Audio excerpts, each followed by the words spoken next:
بسم اللہ الرحمن الرحیم۔ سورہ فاتحہ کے مضمون پر ایک اجمالی نظر۔ سورہ فاتحہ ایک دعا ہے جو اللہ تعالیٰ نے ہر اس انسان کو سکھا دی ہے جو اس کتاب کا مطالعہ کر رہا۔ کتاب کی ابتدا میں اس کو رکھنے کا مطلب یہ ہے کہ اگر انسان واقعی اس کتاب سے فائدہ اٹھانا چاہتا ہے تو اسے چاہیے کہ پہلے اللہ تعالیٰ سے یہ دعا کرے۔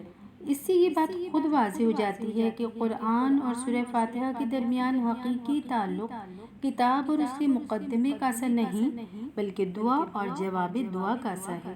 بندہ دعا کرتا ہے کہ اے پروردگار میری رہنمائی کر، اور جواب میں پروردگار پورا قرآن اس کے آگے رکھ دیتا ہے کہ یہ ہے وہ ہدایت و رہنمائی جس کی دعا تو نے مجھ سے کی ہے۔